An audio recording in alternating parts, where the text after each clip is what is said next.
스마트폰 살 때 대충 고르는 분들 주목. 가격도 비싼데 잘못 골랐다간 몇 년간 땅을 치고 후회할 수 있습니다. 오늘은 다른 모델 필요 없다, 갤럭시 S25 일반 모델 사야 하는 7가지 이유와 구매 전 꼭 체크해야 할 3가지 주의사항까지 확실하게 알려드리겠습니다. 안녕하세요, 리뷰하는 팽이 리팽입니다. 요즘 S25 시리즈가 출시되면서 많은 분들이 어떤 모델을 사야 할지 고민하고 계실 텐데요. 일반, 플러스, 울트라, 혹시 여러분도 이런 고민하고 있지 않나요? 그래서 오늘 저는 과감하게 딱 정답을 알려드리려고 합니다. 바로 S25 일반 모델을 사라 말씀드리는 건데요. 사실 S25 일반 모델이 이번에 정말 매력적인 선택지가 됐습니다. 엑시노스였던 전작과 달리 스냅드래곤으로 바뀌었고 램도 12기가로 업그레이드가 됐거든요. 게다가 가격까지 동결되면서 가성비도 더욱 좋아졌습니다. 하지만 무조건 일반 모델을 추천드리진 않아요. UWB나 40W 고속 충전 같은 기능이 필요하신 분들도 계실 테니까요. 그래서 오늘은 일반 모델의 장점 7가지와 구매 전 꼭 체크해야 할 3가지 주의사항까지 꼼꼼하게 설명드리려고 합니다. 제가 직접 써본 경험을 토대로 자세히 알려드릴 테니까요. 끝까지 잘 봐주세요. 자, 그럼 바로 시작하겠습니다. 우선 일반 모델을 선택해야 하는 첫 번째 이유, 바로 드디어 정상화된 성능인데요. 이전 S24 일반 모델을 사용하실 분들은 공감하실 텐데 엑시노스 칩셋에 8기가 램이라는 조금은 아쉬운 스펙이었죠.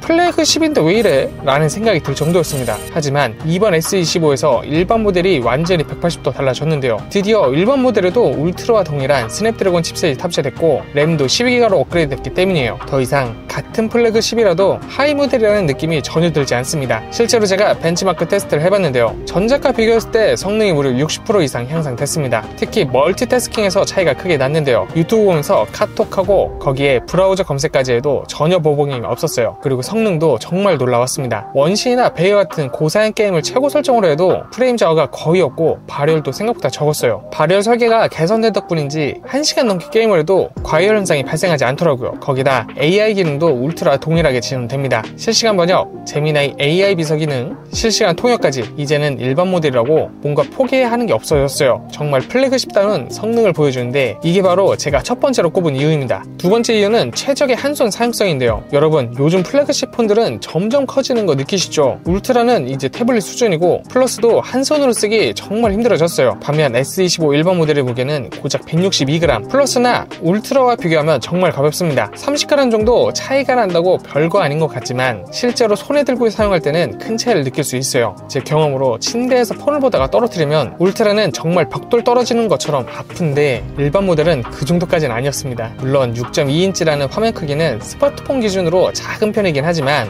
한 손으로 조작하기에는 가장 이상적인 크기고요. 엄지손가락으로 화면 구석구석을 터치할 때도 손이 아프지 않고 화면 상단의 알림창도 쉽게 내릴 수 있습니다. 지하철이나 버스를 자주 이용하시는 분들, 이동 중에 한 손으로 폰을 자주 사용하시는 분들이라면 이런 장점을 절대 포기하기 힘들 것 같아요. 특히 저는 울트라를 쓰면서 손목 통증이 너무 심해져서 이번엔 일반 모델로 바꿨는데요. 확실히 정말 편합니다. 새끼손가락으로 받치고 있을 때도 부담이 덜하고 주머니에 넣고 낼 때도 무게감이 확연히 줄어든 걸 느낄 수 있어요. 여기에 측면 프레임이 평평해져서 그립감도 더 좋아졌습니다. 다음 세 번째 이유는 실용적인 배터리 효율인데요. 여러분, 스마트폰 살 때 배터리 용량 크게 신경 쓰이시죠? S25 모델은 4000mAh로 플러스나 울트라보다 작아서 걱정하시는 분들이 많은데요. 근데 이게 실제 사용에선 전혀 문제가 되지 않습니다. 왜 그런지 아세요? 바로 FHD 해상도와 작은 화면 크기 덕분입니다. 고해상도 QHD를 쓰는 플러스나 울트라는 화면에서 소비하는 전력이 훨씬 많거든요. 반면 일반 모델은 FHD 해상도에 6.2인치 화면이라 전력 소비가 상대적으로 적습니다. 게다가 새로운 스냅드래곤 칩셋은 전력 효율도 좋아졌고요. 제가 직접 일주일간 사용해본 결과를 말씀드리면 아침 8시에 100% 충전해서 하루 종일 써도 저녁 9시쯤 돼서야 20% 정도까지 떨어지더라고요. 카톡, 유튜브, 인터넷 검색을 평소처럼 하면서도 이 정도면 정말 괜찮지 않을까요? 특히 120Hz 주사율을 지원하는데도 이 정도 배터리 효율이면 정말 대단하다고 느껴집니다. 전작 S24도 써봤는데 확실히 이번 모델이 배터리 최적화가 더 잘 된 것 같아요. 물론 25W 충전이라 플러스나 울트라에 45W보다는 느리지만 30분 충전으로 60%까지 채울 수 있어 급할 때 잠깐 충전하기도 좋습니다. 또 무선 충전도 15W를 지원해서 침대 옆이나 책상에 무선 충전기 놓고 사용하기도 편해요. 자, 다음 네 번째 이유는 모든 AI 기능 완벽 지원인데요.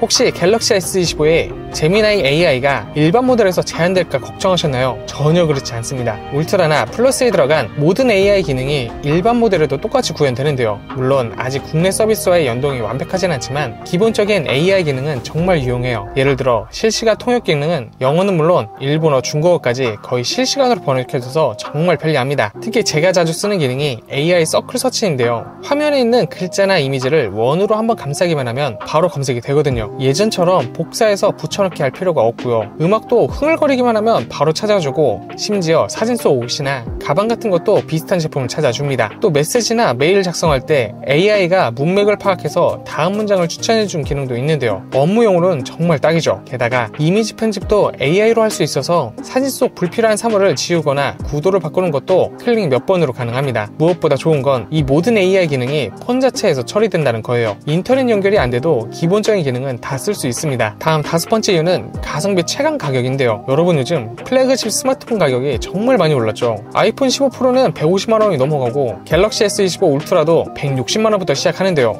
근데 S25 일반 모델은 어떨까요? 놀랍게도 115만원대입니다. 256기가 기준으로 플러스까지 가면 20만원이 더 들고 울트라는 거기서 45만원이 더 필요한데요. 그런데 앞서 설명드렸듯 성능은 이제 동일하거든요. 같은 스냅드래곤 칩셋, 같은 12기가 램에 똑같은 AI 기능까지. 물론 카메라나 배터리 용량은 차이가 있지만 일상적인 사용에서는 크게 체감되지 않은 부분들이에요. 실제로 제가 써보니까 플러스나 울트라에 있는 추가 기능들 막상 쓸 일이 거의 없더라고요. QHD 해상도, FHD로도 충분히 선명하고요. 40W 고속 충전, 25W로도 하루 쓰기에 부족함이 없습니다. 특히 이번에는 가격이 동결됐다는 점이 정말 큰 장점인데요. 환율도 올랐고 부품 가격도 올랐는데 가격을 유지했다는 건 실질적으로 가격이 내려간 셈이죠. 한마디로 일반 모델은 꼭 필요한 기능은 다 가지고 있으면서 불필요한 프리미엄 요금은 과감히 뺐다고 볼 수 있어요. 이 정도면 가성비 끝판왕 아닐까요? 다음 6번째 이유는 실용적인 카메라 시스템인데요. 아마 많은 분들이 울트라의 2억 화소 카메라를 보고 일반 모델의 5천만원 화소 카메라를 아쉬워할 것 같아요. 그런데 5천만원 화소가 정말 아쉬운 수준일까요? 아이폰 15 프로도 4,800만 화소인 걸 생각하면 5천만 화소는 결코 작은 게 아닙니다. 일상적인 사진 촬영에는 전혀 부족함이 없어요. 오히려 이번에 새로 추가된 AI 기능들 덕분에 더 좋은 사진을 찍을 수 있게 됐습니다. 예를 들어 장면 최적화 기능이 업그레이드돼서 이제는 음식이나 풍경을 찍을 때 자동으로 최적화 설정을 잡아줘요. 특히 야간 촬영 기능이 정말 대단한데요. 어두운 곳에서도 밝고 선명한 사진을 찍을 수가 있어요. 거기다 AI가 움직이는 피사체와 정지된 배경을 구분해서 처리하기 때문에 흔들림 없이 깔끔한 야간 사진을 찍을 수 있습니다. 동영상 촬영도 큰 발전이 있는데요. 이제 AI로 영상의 소음을 제거할 수 있어서 길거리에서 촬영할 때 차 소리나 바람 소리를 선택적으로 제거할 수가 있게 됐습니다. 전문가 모드도 추가돼서 로그 촬영까지 가능해졌어요. 게다가 전면 카메라도 업그레이드해서 셀피 품질이 많이 좋아졌는데요. 인물 모드에서 아웃포커싱 효과가 더 자연스러워졌고 야간 셀피도 훨씬 선명해졌습니다. 이 정도면 SNS용 사진이나 일상 브이로그 촬영에는 정말 부족함이 없는 수준이에요. 자, 마지막 7번째 이유는 실용성에 충실한 선택인데요. 스마트폰을 고를 때 우리가 정말 필요한 게 뭘까요?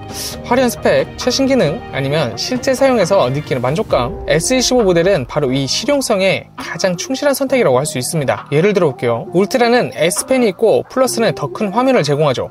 멋진 기능들입니다. 하지만 여러분 정직하게 생각해보세요. S펜을 얼마나 자주 쓰실 것 같나요? 큰 화면이 정말 필요한가요? 일반 모델은 이렇듯 불필요한 기능들은 과감하게 덜어냈습니다. 대신 우리가 매일 사용하는 기능들에 집중했어요. 한 손으로 편하게 쓸 수 있는 크기, 하루 종일 부담 없이 들고 다닐 수 있는 무게, 일상적인 사진 촬영에 최적화된 카메라, 그리고 충분한 배터리 용량까지, 게다가 이제는 성능까지 동일해졌습니다. 같은 스냅드래곤 칩셋, 동일한 12기가 램, 똑같은 AI 기능까지 일반 모델이라고 해서 성능을 포기할 필요가 전혀 없어졌어요. 오히려 더 가벼운 무게와 적절한 크기 덕분에 실용성은 더 높아졌죠. 물론 UWB나 45W 충전 같은 기능이 없는 건 사실입니다. 하지만 이런 기능들 과연 얼마나 자주 쓰게 될까요? 차라리 불필요한 프리미엄을 과감히 덜어내고 그만큼 가격을 낮추는 게 더 현명한 선택이 아닐까요? 다만 S25 일반 모델을 구매하기 전 꼭 체크해야 할 3가지 주의사항이 있어요. 첫 번째는 UWB 미지원입니다. UWB는 초광역대 무선 통신으로 디지털 키나 정밀위치 측정에 사용되는 기술인데요. 아마 차량을 새로 구매하시는 분들은 이 부분이 특히 고민될 것 같아요. 요즘은 소형차까지도 UWB 디지털 키를 지원해주는 추세거든요. 특히 현대 기아차 구매 예정이라면 이 부분을 꼭 체크하셔야 합니다. 두 번째는 40W 고속 충전 미지원인데요. S25 일반 모델은 20W 충전만 지원하거든요. 아마 많은 분들이 실제 충전 속도가 얼마나 차이가 나는지 궁금하실 것 같은데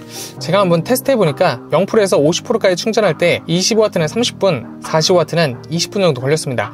생각보다 차이가 크진 않죠. 마지막으로 FHD 해상도인데요. 플러스나 울트라의 QHD 해상도와 비교하면 특히 작은 글씨나 고화질 영상에서 차이가 날 수 있습니다. 실제로 PPI가 낮다 보니 텍스트 선명도에서도 아쉬움을 느낄 수가 있어요. 하지만 6.2인치라는 작은 화면에서는 체감이 크진 않습니다. 결론적으로 이 세 가지 제한사항이 여러분의 사용 패턴에 얼마나 중요한지를 잘 고민해 보셔야 합니다. 사실 대부분의 일반적인 사용에서는 이런 제한사항들이 큰 문제가 되진 않거든요. 하지만 디지털 키를 자주 쓰거나 빠른 충전이 꼭 필요하신 분들은 플러스나 울트라 모델을 고민해 보시는 게 좋을 것 같습니다. 자, 지금까지 갤럭시 S25 일반 모델을 선택해야 하는 7가지 이유와 구매 전 꼭 체크해야 할 3가지 주의사항을 자세히 알아봤는데요. 마지막으로 정리드리면서 제 추천을 말씀드리고 싶습니다. 우선 S25 일반 모델의 주요 장점은 스냅드래곤 칩셋 탑재, 12기가 램, 가벼운 무게, 최적의 한손 사용성, 실용적인 배터리 효율, AI 기능 지원, 합리적인 가격으로 정리할 수 있어요. 특히 이번엔 성능이 정상화되면서 더 이상 일반 모델이라고 뭔가를 포기할 필요가 없어졌죠. 다만 UWB 미지원, 40W 충전 미지원, FHD 해상도라는 3가지 제한사항이 있습니다. 하지만 실제 사용에서 이런 부분들이 얼마나 중요한지 여러분의 사용 패턴에 따라 다를 것 같아요. 제가 추천드리는 구매 기준은 이렇습니다. 한손 사용을 선호하시는 분, 가벼운 무게를 중요하게 생각하시는 분,